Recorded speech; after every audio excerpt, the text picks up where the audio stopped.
The fires on the sea were black with smoke and salt, and the wind that worried the banners along the Furies' aftercastle carried the sharp stink into men's mouths as if to test their resolve with taste. Lanterns swayed, yellow moons that swung and came back, marking time upon the deck while night put a lid upon Storm's End and the cliffs around it. The great fortress was a shadow crouched on the land, a thing older than the kings it outlived, and it watched the water with 1,000 slit eyes. Stannis Baratheon stood with his gauntlets tucked under one arm and listened to the low talk of the sea through the planks. He did not wear a cloak. He did not shiver.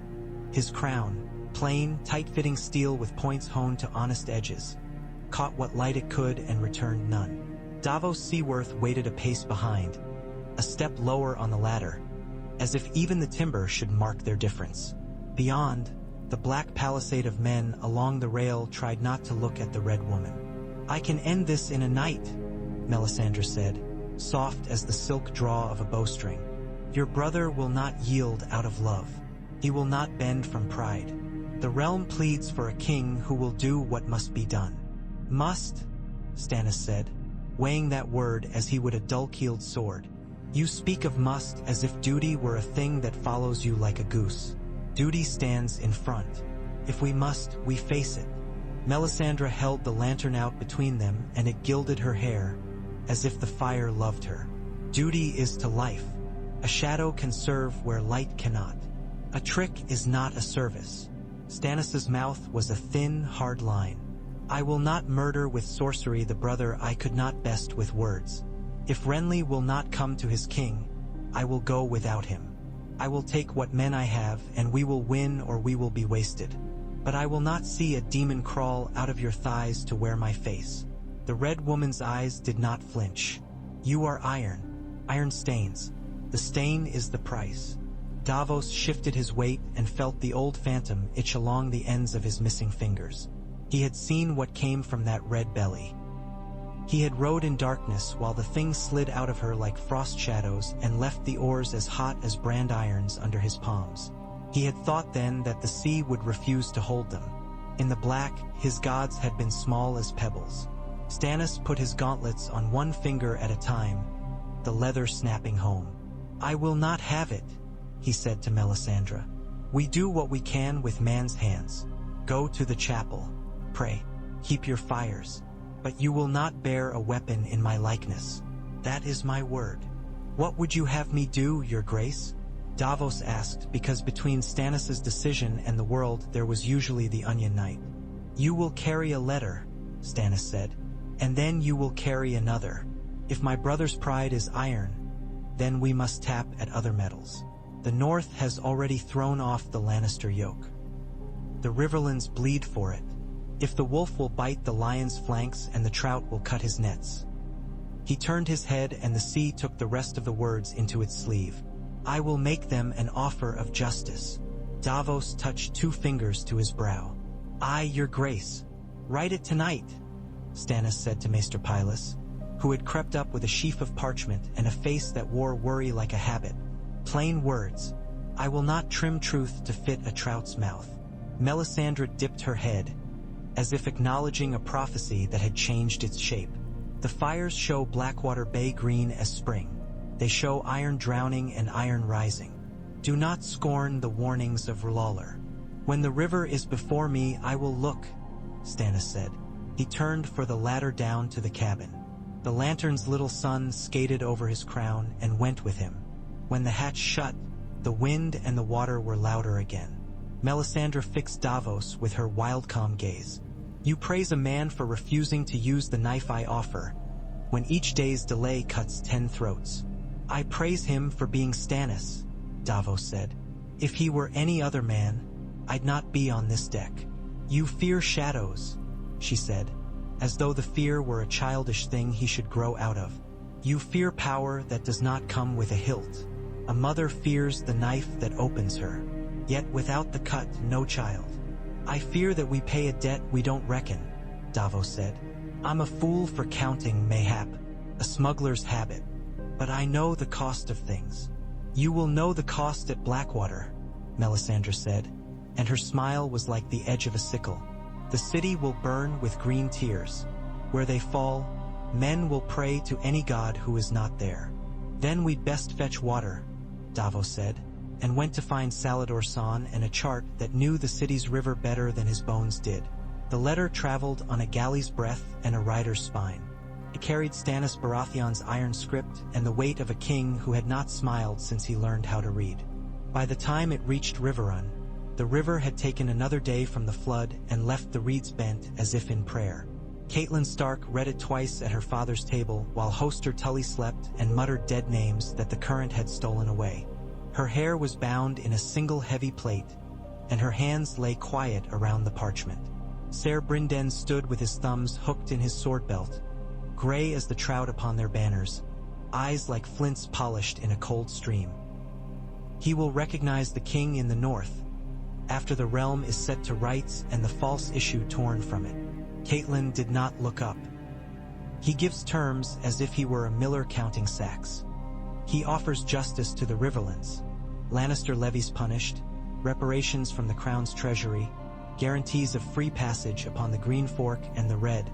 It reads as though he has already sat the throne. He writes it so he may, the Blackfish said. He offers us what we want. Tea to take anyway. If Stannis takes King's Landing, the Lannisters lose their head. Cut a snake's head and the body remembers it was rope. Robb must decide, Catelyn said. The parchment made a small papery noise when she folded it and turned it in her hands. He is in the west. We send a raven. Ravens fly, but letters alone don't marry armies, Brynden said. The boy would be sent a dozen counsels by a dozen mouths. I'll not have his hands bound while he fights Lannister dogs. We've a man at the door who says he was a smuggler and then a knight, which is either two lies or one long truth. Let me put eyes on him.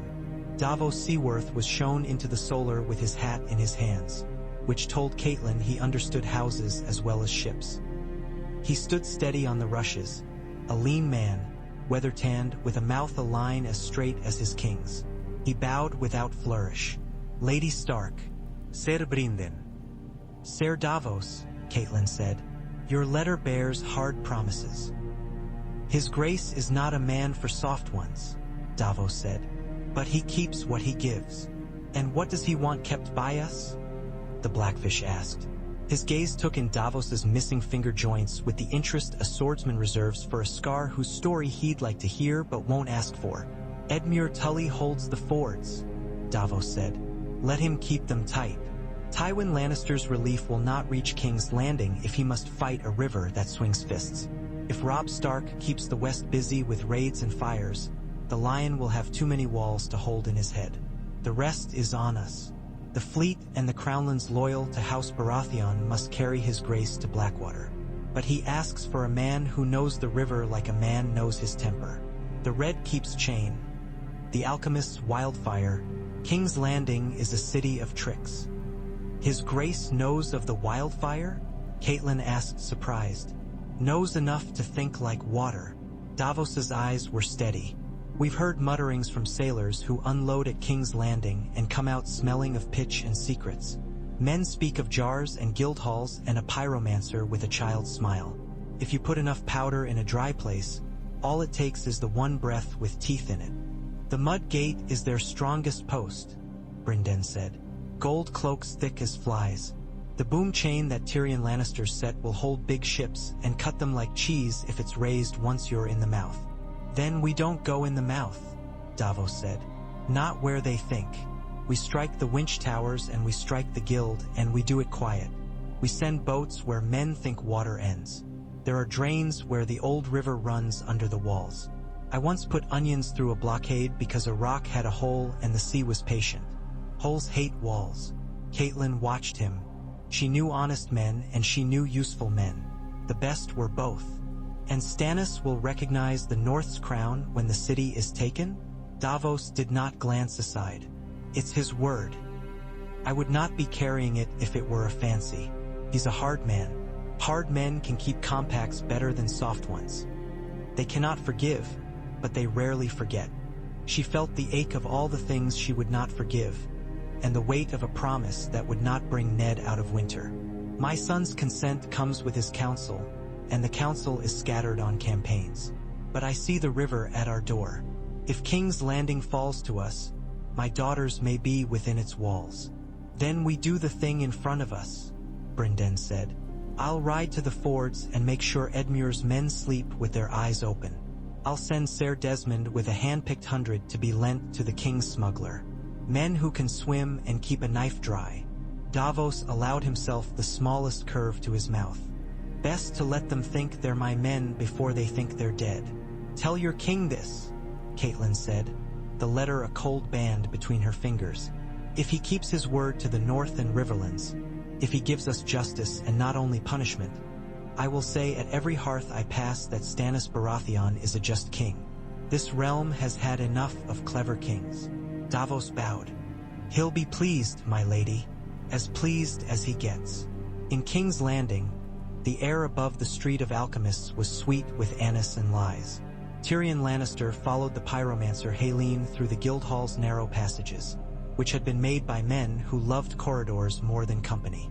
The old man's hands fluttered when he spoke, as if he were guiding a flock down a tiny lane, and he smiled with all his teeth when he showed Tyrion another row of green, fat-bellied jars. Each is named, Haelene said, stroking a jar as gently as a wet nurse. Names bind power. We do not like to think of Wildfire as impersonal. She is a lady. She is tamed by courtesy. Bronn looked as if he'd like to kick one and see if courtesy could put it back together again. If one bursts, they all kiss and go up. They do not go up, Haelene said primly. They flower. They bloom. And no, they do not, unless you make them.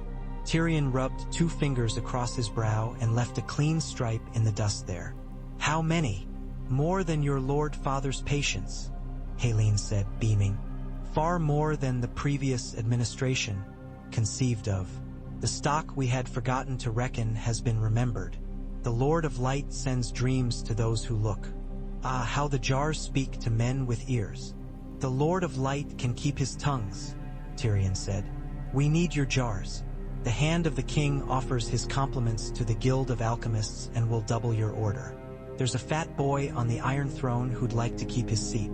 If he must sit on a pyre to do it, so be it. Haelene clapped his hands. A generous hand is a steady one.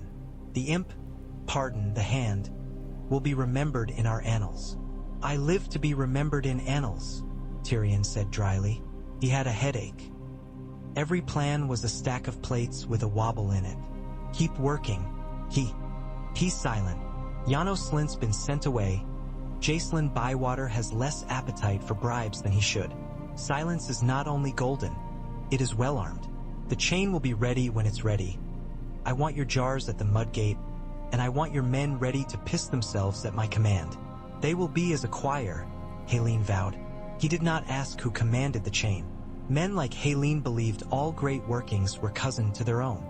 On the walk back, Varys drifted at Tyrion's elbow, smelling faintly of lavender and old paper. You are very industrious. I play with the toys that are in the box, Tyrion said. I've never liked dolls that wet themselves, but here we are.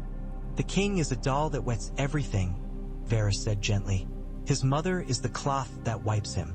Cersei wipes where she wishes, Tyrion said. Sansa says little and listens much. I've seen more sense in that child's eyes than in half the council. God's help me. If I could put King Robert's head on Sansa Stark's shoulders, I would sleep. Varys fanned himself with his hand and watched a rat dart under a sill. Men who sit the Iron Throne bleed, one way or another. It has edges. It is not the sitting that matters, but how tight one clenches to bear the pain. The city says Stannis sails. The city says many things, Tyrion said, but if he sails with anything better than driftwood, he'll cross to Dragonstone's friends on the Crownlands. A king with a proper chin and no talent for smiling. We'll burn him in the water and hang his bones on the gate. And if he chooses not to come by water? Varys inquired delicately. Tyrion stopped, the sunlight bright on his hair, and blinked. He did not like it when the eunuch planted a small stone and let it roll toward the edge of his thoughts. He has to. He's all ships and righteousness. A smuggler who became a knight carries his letters, Varys said. Men who grew up learning to slip past what men see do not often turn into men who come by the front door. Daenerys Targaryen learned to knock in the east. Stannis Baratheon learned to scratch under doors in the west. Beware the rat you do not see while you count the ones in your cellars. Then we will stop counting and set traps. Tyrion said, and wished his headache would pick a side and fight him like a decent enemy. Between the tides that found the rocks and fled them was a little land called Crackclaw Point. There were no famous banners there and no verses that traveled farther than a fire's reach. But the men were cragsmen born, half-wild and stubborn. They came down to Duskendale when the wind and coin were right.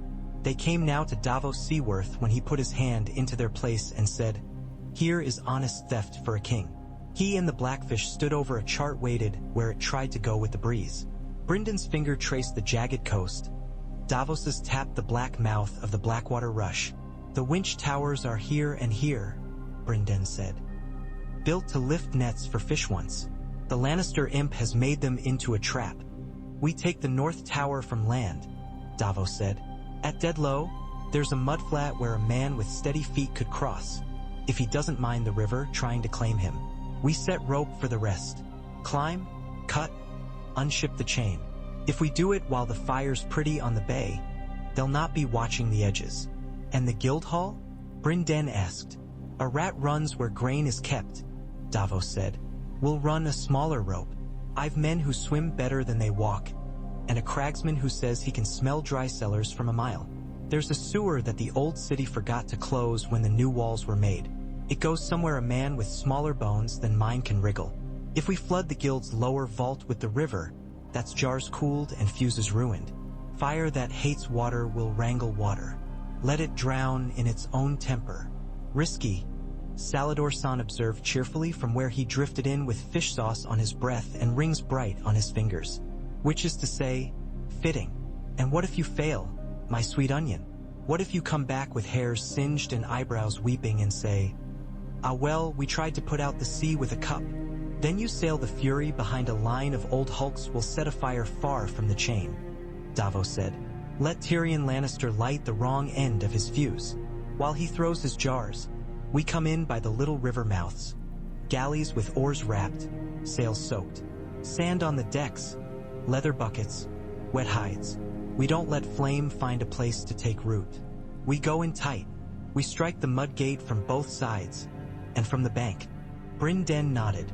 "And while you scratch and crawl, I've men along the rush to strike any patrol that sees what it shouldn't. If the gold cloaks care, they're slower than an old trout in weeds. The Red Keep cannot watch all the banks at once."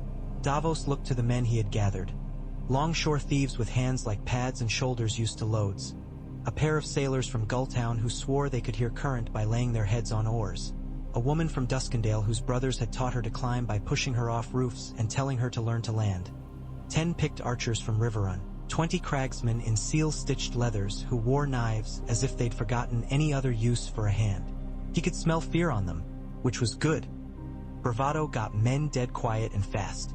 "His grace will come as soon as the tide gives us a hand," Davos said.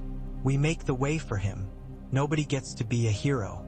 If you think of a song, I will throw you in first to see how it sounds underwater." He caught the Blackfish's eye, and the small nod he got in return weighed more than coin. Brynden Tully had the look of a man who had seen enough men boast on riverbanks and sink in currents they didn't respect. And when night rose like a slow tide, he and his small ship of rats slid into the city's shadow. Sansa prayed because there was nothing else to do, and because the September had windows where the light turned to honey even when the air outside smelled of piss and fried onions and fear. She prayed to the mother, and then the maiden, and lastly to the warrior, because sometimes you had to change your voice to see if someone different would answer. The septa who had watched her prayers all her girlhood was gone, and the one who remained had a mouth like a seam. The queen drank, which made her eyes bright and mean. "You must not be afraid," Cersei told her in the maid's tower, pouring wine as if it were an insult she planned to deliver later. "Fear makes you ugly, and the city is ugly enough." "I will be brave," Sansa said. Came out small. She hated small. "Be clever," Cersei said. "Bravery is a man's word. Cleverness is for women who live." She stroked Joffrey's hair as if it were silk she intended to cut. The Baratheon galleys are old. The city is new. The alchemists sing to their jars. It will be a sight." She smiled. Sansa looked away so she would not have to see the part of the queen that liked to watch. When she slept, she dreamed of her father's head with a crown of candle flames, and the wax ran into his eyes and did not burn him. When she woke, the city was already a bowl rattled by a spoon. The low, continuous noise of many voices that were afraid and did not know what to do with their fear. Tyrion did not sleep. He chewed lamprey pie and swallowed it like a punishment handed down by a humorless god. He watched the chain come up, link by heavy link, and he listened to Jacelyn Bywater report that the gold cloaks grumbled but stood. "The hound doesn't like the river," Bronn said, sprawled like a cat on a ledge. "He doesn't like fire much either. I hear he saw some when he was small." "We all saw some when we were small," Tyrion said, thinking of Wildfire bubbling in green bowls, thinking of the chain. "He can hate it and swing a sword in front of it. The king will stand on the battlements and shriek appropriate things. Cersei will drink in the Red Keep and sharpen her smiles. We will put Stannis on a spit and see if he drips fat." "And if he swims rather than burns?" Bronn asked. "Then we make him bleed," Tyrion said. "Men who don't burn can still bleed." Varys came with one of his silken tidings. A boat that had warped itself out of the lesser river mouth in the north. 3 men overboard, a skirmish put down, nothing to see. Tyrion listened and felt something in his chest tilt. He sent men to the northern banks. He sent a message to Bywater to double his watches. He told Haelene to keep his men close by the Guildhall and not to piss without a witness. He told himself that to be ready for a trick was to keep it from being won. Davos Seaworth bled in the water and said nothing. The river was filthy and sweet, and taste had a memory. His shoulders scraped stone and his ribs counted themselves against the old brick of the drain. Behind him, the Gulltown sailor murmured river prayers to a god so small he could hide in a reed. Ahead, the cragswoman with the brothers dragged the rope like a snake with a purpose. They came up inside a dark belly that smelled of lime and fear. He heard the jars sleeping in their rows. He had broken into warehouses of salt fish and sacks of barley. This was no different, he told his heart. This was only a storeroom that wanted to kill him and everyone he had ever broken bread with. "Quick," he said, though quickness was the last thing they had. The cragsmen found the old sluice with the smell in it. The woman set the iron tool to it and turned, set her teeth, turned. The pin gave with a sound like a joint reluctantly popping back into place. The little river came in then, laughing through its teeth, and went to find places to lie down under the racks. A man from Riverrun, waist-deep already, kissed a jar's fat belly. "Sleep, little lady," he whispered as if to a babe. The Guildhall's keeper, thin as a quill, stumbled in with 2 boys and a torch. Davos met him in 3 strides and put his hand over the torch. He'd soaked his glove. It smoked and stank. He shoved the man back by his bony shoulders as the torch hissed into a wet corner. "Quiet," Davos breathed, "or we all go to the same grave." The man swallowed and held his hands up. "You are robbing the king," he hissed. "I'm saving a different one," Davos said, and when the Guildhall began to groan under the weight of water finding new friends, he left 2 men to keep the sluice pinned open, and picked the best fuses and took them away. A rat does not only eat. Sometimes he carries food to his king. On the bank above, the Blackfish pulled his men back without a trumpet when he saw 5 gold cloaks come to piss in the river and scratch their arses. One of the archers grinned so wide his lip caught on a tooth. "Not this night," Brynden whispered and felt old and well. At the winch tower, the cragsmen climbed like spiders with murder in them. The rope hissed where it rubbed. A watchman looked down to see what the knight was doing, and an arrow took his throat and sat him down midway on the ladder as if he had changed his mind about coming down. 2 men hauled. 2 men cut. 1 man swore that if he fell he would haunt Davos Seaworth's children. Davos told him, "One of my boys is dead of a fever. He'd ask for your company." The chain stuttered on its teeth. For a breath and a half, Davos thought they had done all this to tug a stone. Then it moved, greedy at first, then with a heavy satisfaction. It settled back into the river like a python into its wallow. The men were all grins and wet hair. "Back," Davos said, "because songs get loudest when danger is tempted." The horizon lifted with lights. The Blackwater under moon and cloud was a skin stretched over a head full of sound. Galleys moved in lines, oars soft as mice feet on a table, sails dark with water. Salador San's painted lady paced the Fury show, shoulder to shoulder, like cats who have decided they are friends for a night. The first raft of hulks went ahead of them, soaked in pitch and weighted with stone. The torchmen stood with their poles ready, faces cloth-wrapped. Davos's buckets lay nested. His deck smelled of wet hide and old salt. "Loose," he said, and the rafts kissed fire and drifted away like false saints looking for converts. On the walls, men shouted. Joffrey barked orders no one would follow if there had been any choice, which there wasn't. At the mud gate, Wildfire caught on something fat that wanted to burn. The pitch on a raft, the oil of a rope, and bloomed in a flower like some unnatural meadow. Green light made monsters on the faces of men who wanted to be brave. It rolled, and the river took it where the river was content to go. A jar went up, then another, then too many, and Tyrion thought of Helene's child's smile and wanted very much to never see a child smile again. "Bring it to them," he shouted, and the chain came up, link upon link, the slow iron grin that would catch ships and hold them so the fire might court them. Caught. It held. But it held water and smoke. The first of Stannis's decoys burst like a dream on a hot pillow. The second spun on a current and went where no man had meant it to. The third kissed a fire and took it into a quiet place where the current thickened like honey, and the flames went low and rich. In the green, men screamed and then they didn't.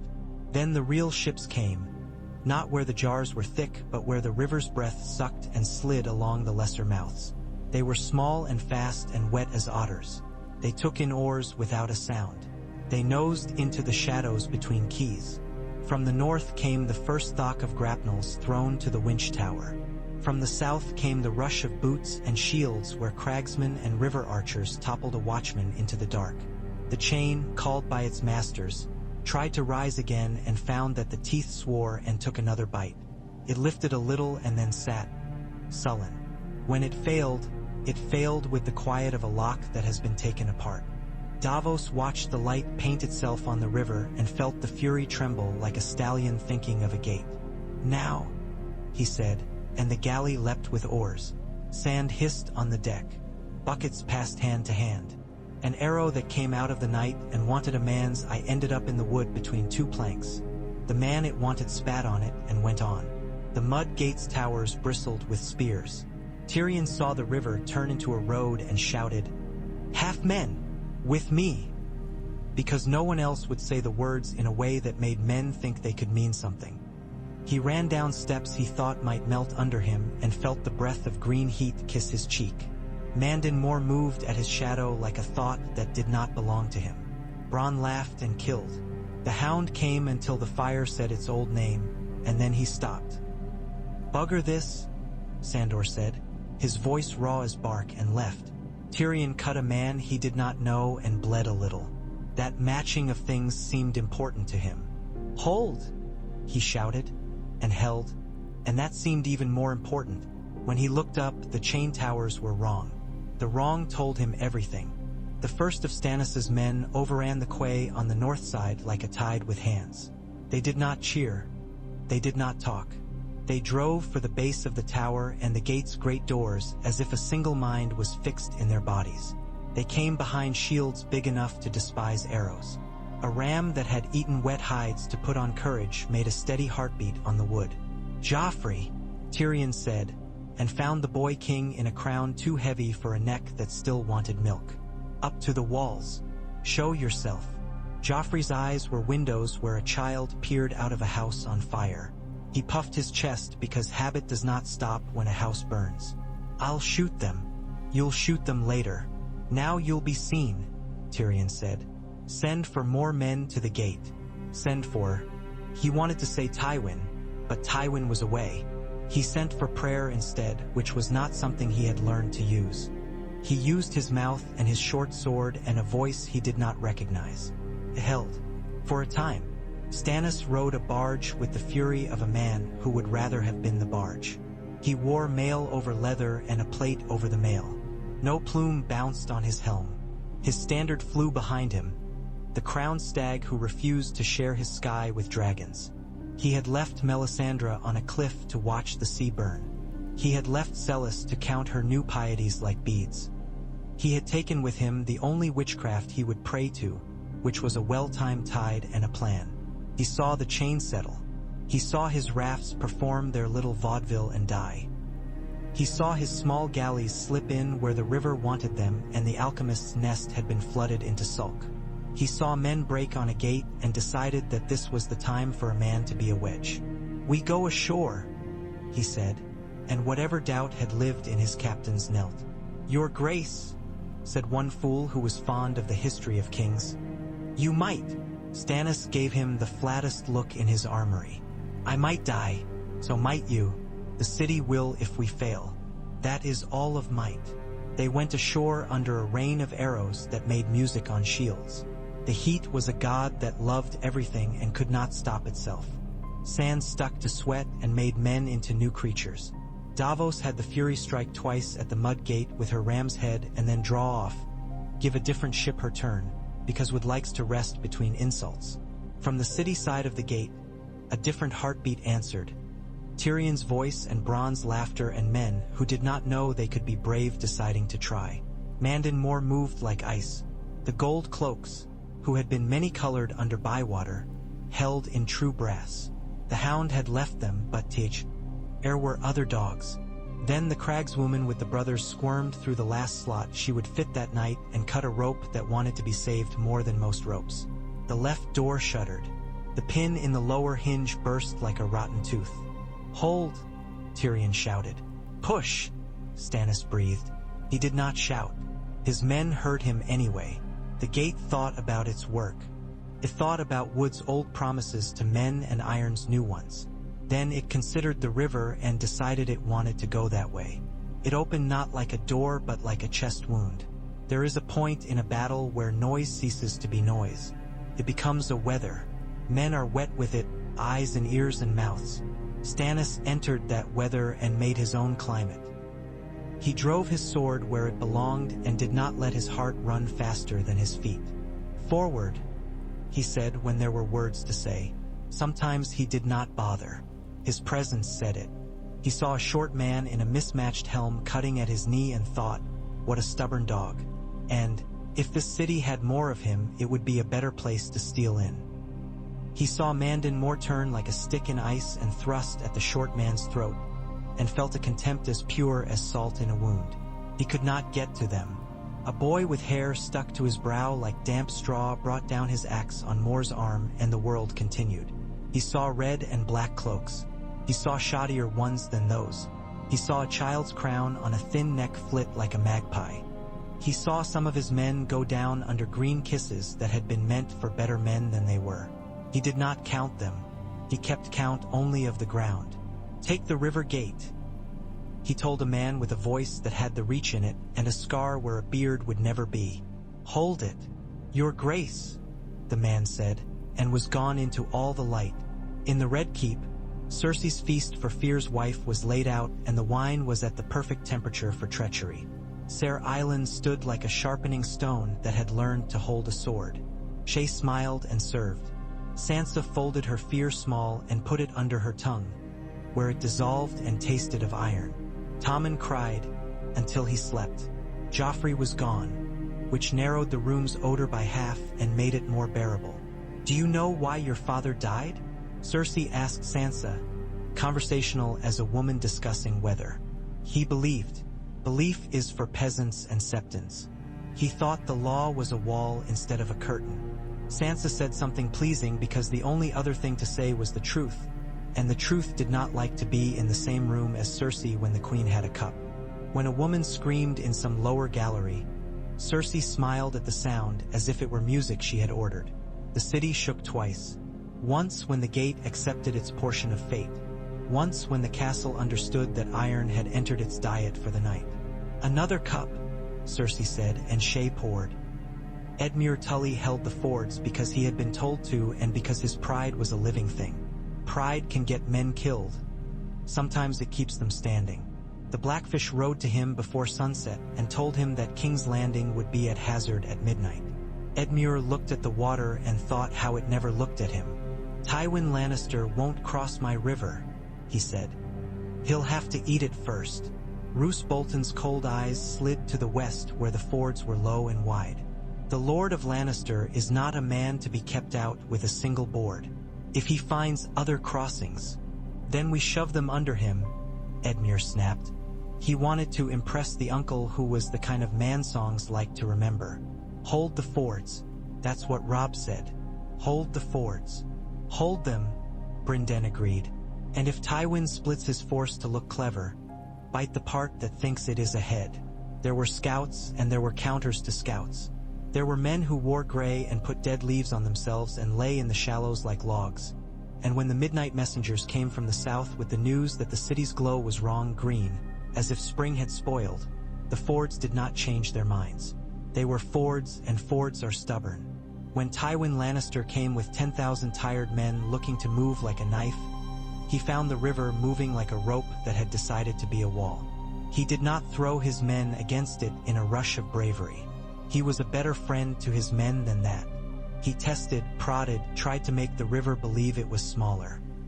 He sent 1,000 men upriver, 2,000 down, 500 to a place where a mill pond spilled into nothing and a cunning man might stack stones. Edmure moved to meet each, trusting reports, trusting faces that were not his, doing the thing the river required of him. When the dawn had its fingers in the east, Tywin was still on the wrong side. His men slept on their shields and did not know what the city had done. Edmure slept sitting up and dreamed of dead fish that tried to bite him with blunt mouths. Men call it a rout when their enemies run. Sometimes it is only a fast walk. Tyrion Lannister did not run. He could not. He lay on his back in the street with his head full of bright bells and Podrick Payne's scared face looking down at him. He thought of the chain and the jars and the gates. He thought of a boat he could not see that had come to a quieter river by an old sewer. He thought of a man he would like to kill whose name began with M. You live, Bronn said, appearing like a jest at a funeral. Good. You can pay me. Later, Tyrion said, and coughed blood that did not belong to him. Hold the Red Keep. If you cannot hold it, abandon it. Save your life. It's mine. Bronn grinned at him. There's the imp. You'll never get to be hand again if you die. Go, Tyrion said, which is what the word for mercy sometimes looks like when a man has only a handful of them left. The city did not break at once. Cracked. The gold cloaks who did not want to die on a foreign man's plan ran home to wives who would rather have them poor than honorable. The men who had always wanted to loot found themselves in the right place at last and said so loudly. The men whose pride was a poor man's cloak held some streets and lost others. The bells of King's Landing began to ring to warn, to welcome, to hide the sound of screams. No one could say whose decision it had been to set them to such labor. When a gate in the Red Keep's outer wall opened and a flood of men with a crowned stag on their chests poured through, some said the castle had become honest at last. Stannis crossed the yard in a slow, unignorable line. On Aegon's high hill, under the tangle of metal that had chewed so many backs, the Iron Throne looked like a trap a god had set for vanity. He mounted the steps as if work were all it was, and stopped a pace from the chair. His face did not change. Davos, who had come in behind him with hair singed and a bald patch where an eyebrow had given its life, thought that was fitting. In the corridor outside, a woman sang. The song stopped when a door opened and something heavy fell on stone. It was not a crown. Your Grace, Davos said, because saying it here was different. Here, the graces of the realm had to take it into account. Later, Stannis said. He looked at the throne as a shipwright looks at a cracked keel. Find the queen. They found her in Maegor's Holdfast, with a cup in her hand and a boy with hair the color of the wrong truth blinking beside her. Ser Island held his sword like a dead branch. Sansa Stark stood with her hands at her sides and the set of her mouth borrowed from men she had loved. Shay was there too and had the sense to look at Davos and then away. "You may kneel," Stannis said to Cersei, who laughed as if she had expected better manners. "Or you may stand and hear me. Hear me either way." "You smell of river," she said and drank. "You smell of lies," Stannis said evenly. "Your children are not the king's seed. The book of lineages tells what hair should sit where. Robert's seed was black. Your boys are blonde. Your sin murdered a hand. Your folly murdered a realm. Kneel." Joffrey's mouth opened to be a sword. Stannis did not strike him. He did not need to. He nodded once, and two men from the Crownlands with faces he trusted pulled the boy aside. They were not gentle, but they were not cruel. The boy screamed in a voice that did not do him credit. Cersei smiled and bit her tongue and swallowed blood rather than say a thing that might be used by men who wrote annals. She knelt like an insult. "My daughter," she said, too quickly. "Will not pay for your crimes," Stannis said. "Sansa stark." Sansa started. She was not accustomed to hearing her name in a voice that sounded like the thing it said. "Your father's good name will be righted. There will be a reckoning for the false testimony that ended him. When there is time." Davos felt a small movement in his chest. It had nothing of Wildfire in it. It had everything of seeing a man do the thing he said he would. "Your hand?" Someone with a chest to fill the words asked. It might have been a lord, or a man who wanted to become one by asking the right question. It might have been the Red Woman, who had entered like a red candle into the dull-walled room and watched Joffrey with interest and Stannis with something like hunger. She did not speak, though he felt her wish. "Ser Davos Seaworth," Stannis said, and in the stillness that followed you could hear the river outside the walls, going on, oblivious and eternal. Davos swayed as if the deck had shifted again. He opened his mouth. He closed it. "Your Grace," he said, "because one cannot argue with the sea when it decides to throw you a fish. The small folk will not be punished for Lannister crimes," Stannis said. "The looters will be hanged. The men who stop looters will be paid. Open the granaries. Set a clean count of stores. Send for the High Septon, not the one who sells sextons and calls himself gold. Send for the one who prays. We will have law again." Melisandre's red mouth made a curve. "And we will have light. We will have day and night, same as every man," Stannis said without turning. "My brother may come with the reach at his back. Send riders. Find him. Words before swords." He looked at Sansa. "You will write to your brother. The North's crown will be recognized, as I swore, when the realm is set to rights." Sansa had nothing left that men had not taken, except the edge of her voice and the carefulness of her words. "My lord, your grace, I thank you for my father's name. I will write. Robb is in the west. Then we'll send a man to find him," Davos said, before he remembered he was a lord now and should not be speaking like a man in a boat. Stannis's mouth twitched. Perhaps that is what on another man would have been a smile. "See that you do, my lord hand." Renly Baratheon received the news that King's Landing had been taken by Stannis with a face made for tournaments. He was at Bitterbridge, where the banners made such a daily dawn that the sun had to work to be noticed. Marjorie Tyrell's hand, fine as a willow leaf, lay on his sleeve. Her brother stood beside him and wore his beauty like a weapon he had learned to sharpen into something harder. Their father had a garden in his eyes and numbers in his head. "Stannis is king in the city," said Littlefinger, who never forgot to put a polite name on the murderer of someone else's illusions. "It is a development. The Lannisters are undone for the moment. The North rides as it will. The Riverlands have found iron they like." "Stannis is not the only Baratheon," Renly said. His voice was smooth even when a rock had been thrown into it. "The Storm Lords have not all gone to him. The Reach does not follow him." "The Reach follows itself," Mace Tyrell said, as if it were a joke everyone had made before in Lick. "Addition, we follow the garden." Loras's lip curled. "Stannis will starve the city rather than water it with wine. He will cut and chew. He will make a tree of law where our fruit never ripens. The small folk will call him just and forget to call him kind. Kindness is wasted on men who set cities to fire," Marjorie murmured. She had never sounded so warm saying something cold. What does he do with Joffrey? Puts him somewhere he cannot do damage, Littlefinger said. Cuts off a head or two, not that boy's. A queen's kinsman, perhaps. Cersei will have teeth in her pocket even now. Renly looked to the south as if a road would appear if he desired it strongly enough. If I go to King's Landing with swords, I fight my own blood. If I go with words, he tells me he has the better claim. He does. He always does. Marjorie's hand was light and persuasive. You always had the better smile. I cannot smile a crown away from Stannis, he said, and for a moment the boy in him looked out of the man. But I am not a fool. We pull back to Highgarden. We speak sweetly to the lords who like victories and plates that are full. We let Stannis hold a city that wants to starve and see if the gods favor him to keep it fed. We do not ride our best horses into a wall. You'd leave the Lannister girl?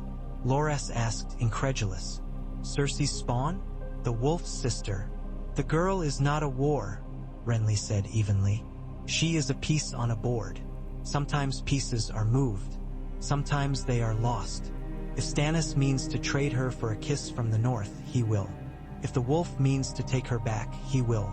We are not their hands. He squeezed Marjorie's fingers. We are our own. Littlefinger's mouth held the ghost of a smile. The Red Woman will not like being left without a title. She is what she is, Stannis said. She has a god that tells her I am chosen. She has a gift, even if it is a gift I do not take. I will not burn men for their prayers. I will not turn septs into stables. But I will not have the faith think it can make me kneel for forgiveness that I do not ask. We will be plain. That is all. Plain can be hard to swallow, Davos said. Then we will cut it small, Stannis said, as if he stood over a roast. He kept a promise to a dead man he had hated. He had Maester Pylus send for the Book of Lineages and had Sansa Stark sit as they read the names of bastards and the hair that should have been. He had Lord Peter Baelish called to account for coin and dismissed with a courtesy sharper than a knife. He had Pycelle taken from his cell and given a clean robe and a choice to serve without the pretense of wisdom. The old man chose to live and learn humility with a look that said he did not know how. He had Varys tell him things, and he listened with a face that said he would do what he pleased anyway. He had Tyrion Lannister brought before him on a day when the dwarf was steady enough to stand, and told him, "If I were a man who liked men like you, I would like you. As it is, you are useful. You will live. You will not leave the city without my leave." "That suits me," Tyrion said. "There's nowhere else to find wine this well spiced." "Get me the names of the men who sent a knight at your throat," Stannis said. "Then I will give you the name of the man who will kill them. We will see if 7 gods or 1 or none care for justice more." Tyrion smiled, a not entirely unpainful smile. "We will test them all." News traveled slowly to the north, where Snow taught men patience by asking their lives for small victories. Robb Stark, Wolf King, read the letter that came from a city he had not wanted anything from except his father and, failing that, his sisters. He read of Stannis' recognition of his crown, and of the Riverlands' justice to be done, and of reparations from the crown that would be counted by men who did not know how to cheat.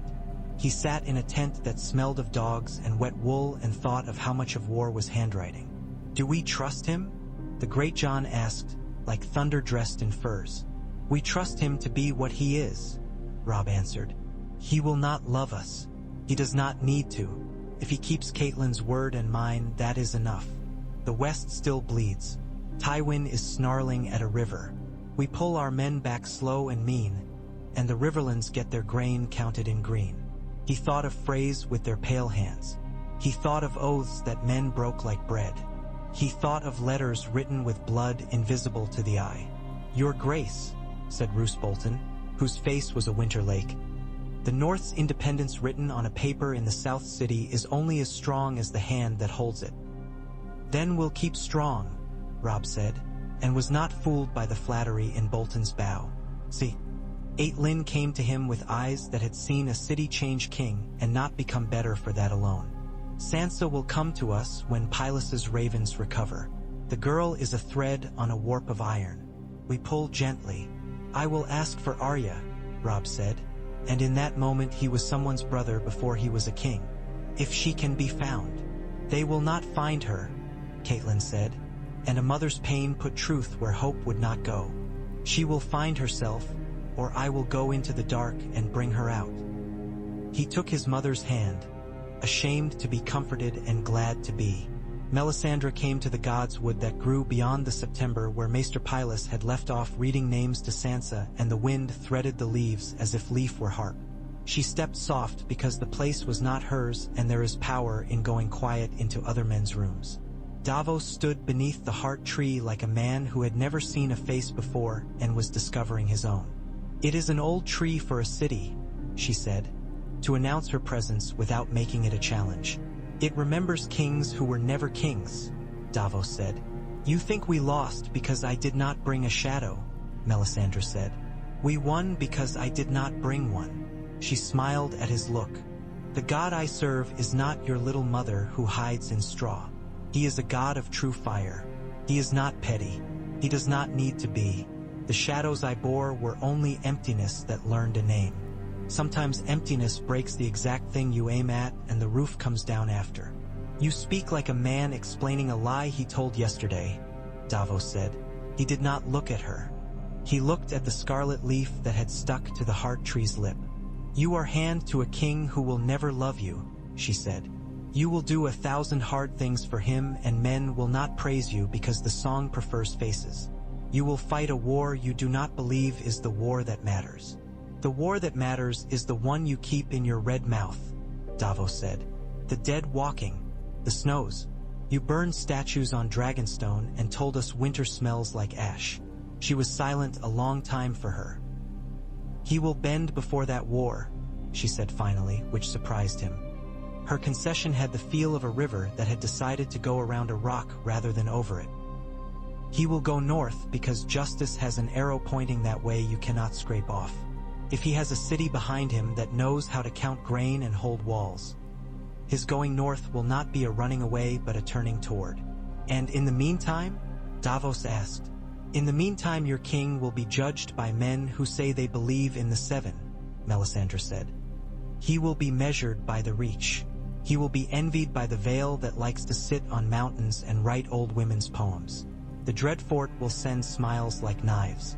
The Ironborn will try to be storms, and find themselves only wet. Davos snorted. And what do you see for me? A boat, she said, and a boy with a king's blood. And your hands, which will always reach for the wrong mercy. Then I'll try to keep them busy, Davos said, because sometimes the only thing a man could do with prophecy was make sure he did not stand in front of it when it fell. Cersei's trial was a lovely thing for men who liked to watch silk tear.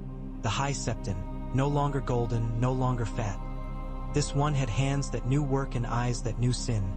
Sat and listened with the patience of a stone warmed by the afternoon. Lords came to see. The small folk did not. They had grain to count and roofs to patch and new oaths to learn. Stannis did not preside. He appointed just men and told them to be just, and it is a frightening task to be told to be exactly what you are asked to be. In the end, it was not the incest that convicted her, because men who think on such things too long assume they know the minds of gods. It was the murder of a king's hand, in collusion with lies, that put her head on the block of judgment. The sentence was not death. It was confinement in a tower with her daughter for a number of years that even a queen would feel. It was a shaving off of power that hurt more than the knife. It was a banishment of Lancel to a sept where wine was a sin and his hands were meant to learn prayer. It was a stripping of golden lion from a woman's throat that had expected to keep wearing it even while she slept. Men argued about mercy. Stannis said only, I will not make martyrs. I will make order. He had a list of other matters. Walls in the north that had seen too much quiet. A boy lord in the north who had learned the wrong lessons. A gray joy coming out of Pike with seawater in his beard and greed in his eyes. The crown's ships needed repair. The forges rang. The river kept speaking. Davos took letters to White Harbor and found Wyman Manderley with grease on his chin and loyalty on his heart. He carried terms to Seaguard and found Jason Mallister mending nets and tempers. He sent men to the Vale to see if Lisa Arryn would lift her mountain skirts and step into the river of the realm. She did not yet, but the water kept knocking on her rock. He sent others across the reach in disguise, to hear what men said in gardens when they thought the wind only listened for birds. Renly, at Highgarden, unpacked pride and used it as a pillow. He sent Margaery's smiles ahead of him as a bridge. He wrote a letter to his brother in a hand that had never had to scrawl and asked for a meeting somewhere where two boys had once watched a stag break from a copse. Stannis wrote back that boys had died and kings had been born, and that the meeting would be in a hall with witnesses and the iron smell of seriousness. Dovego? Mace Tyrell asked, his fingers drumming a table he hoped was the realm. We go, Margaery said, who understood that soft power hates hard surprises. You cannot be the man who refused to meet his brother after the city fell. Renly went. He wore no armor. Stannis did, though it was Ciel. Ean and polite. The brothers looked at one another and saw the men they had been once, and neither spoke of it because they were men from a house that had learned to hide its warmth. Yield, Stannis said. He said it flat and without relish. Yield what? Renly asked, whose gift was to put hurt into a sentence and make it sound almost like a dance. Your claim. Your men will keep their land. Your father by law will keep his gardens. The Reach will keep its bread. You will be Lord of Storm's End and my brother. There will be a great council to set the realm's laws more firmly once snow falls and lifts. Till then there will be a war to the north that requires men who can stand in iron without bending their backs so far they break. And what does the Reach keep, besides its bread? Renly asked. He had learned to bargain with Margaery's breath on his shoulder. I do not give brides, Stannis said. I do not break my marriage. But I will marry my daughter Shireen to a man the Reach finds tolerable, with lands that need a good seed. I do not pay in coin that rusts. Loras's hand moved and then stilled. The Reach thought of its myriad cousins. Mace thought of lists and then of feasts. Margaery thought of gardens that needed winter plans. Renly wanted to laugh and could not. You will not let me be your hand. I have a hand, Stannis said, but I will have your counsel. There will be a seat for you. Words do work. Your smile does more than mine. If the realm must swallow medicine, you can hold its nose. Renly leaned his head back and looked at the ceiling as if the god of jokes might have carved a clever one there. When he brought his gaze down, it was older by a year than it had been when he came in. For now, he said, and it cost him a piece of self he would miss. For now I will be your brother, not your rival. But I will not kneel to you in a room where our father's dumb stone stag looks. I will kneel where men see. You will stand beside me, Stannis said, which was all the kneeling he would accept anyway. When they left the room, Margaery's hand squeezed Renly's until it hurt. You will outlive 1,000 prides, she whispered. You will weave power where he forges it. Gardens can crack stone if you let the roots in. We have time. Renly did not say that men who thought they had time sometimes discovered winter had taken it. Word came from the Isles that a man who called himself king had put his knees in the sea and sworn to salt rather than iron. Stannis read the letter as if it were a weather, and sent Davos with ships to the Mander to make the point that the sea around a city was not something you stole in pieces. Word came from the wall that the night was not sleeping. Stannis listened to Melisandre tell him what fire had said about darkness, and he did not agree exactly. He acknowledged, there is a difference. He sent Raven and Man and more than he had thought he would ever send northward. He did not do it fast, because fast is cousin to foolish, but he did it. Sansa Stark left the city with an escort of men who had learned to take orders from her eyes while not telling anyone that they had. She rode with a hood that did not try to turn her into anyone else. She had been many things as a girl. She would be fewer now. She had a letter for Robb that told him things she had seen, and some she had learned to see through. She had a guard whose smile looked like it had lost its mother. She made herself think of snow that did not melt as it fell, because sometimes the only thing a girl could do to keep herself from shaking was to borrow from winter. Tyrion walked the street of silk in daylight and the street of steel at night. He measured the moods of men who had been promised bread and received it, who had been promised justice and seen it given to men they hated, which is not the same as getting it oneself. He spoke with a boy who had killed one of the Kingsguard because someone had to and then vomited for an hour afterward. "You have a future," Tyrion told him.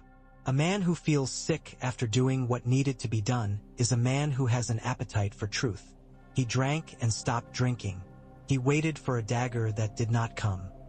He arranged for a ship that would not sail for 5 months to have a cask of arbor gold placed on it, so that if in 5 months he needed a reason to live he might go to the docks and invent one. He and Davos shared a table once in a clean tavern that had learned to keep its benches where men could get up quickly. They did not like each other, which meant they were polite. "You kept your king from burning," Tyrion said.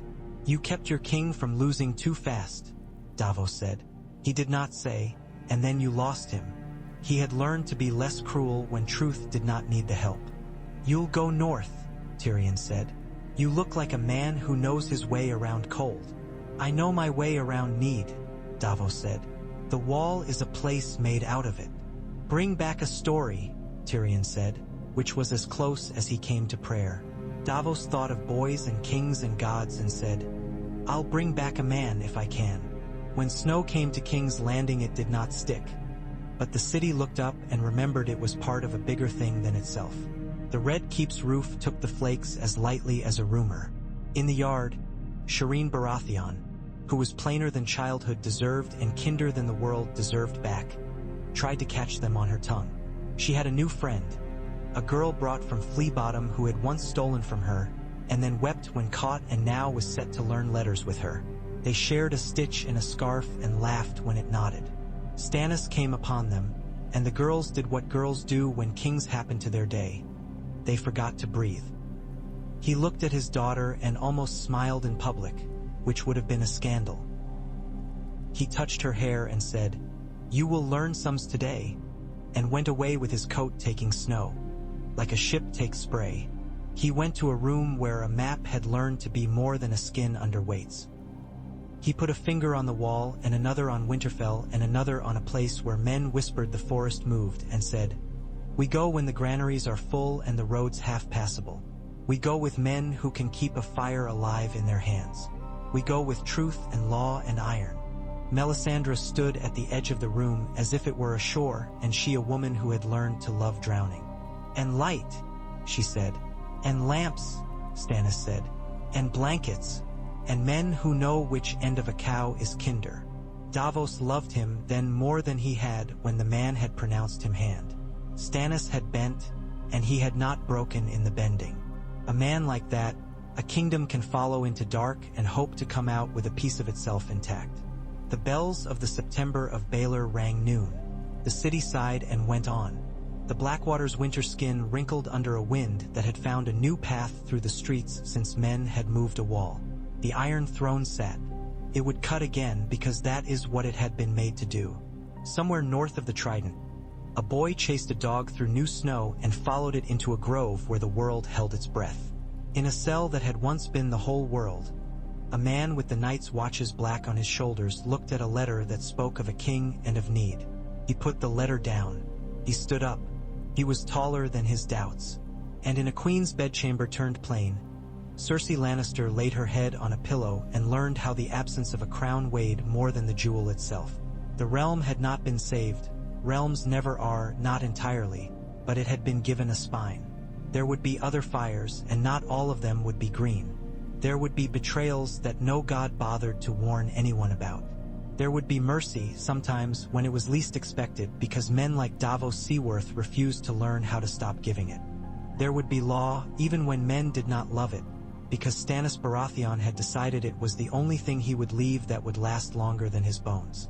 The sea touched the city and drew back and touched it again, tireless and uninterested in kings.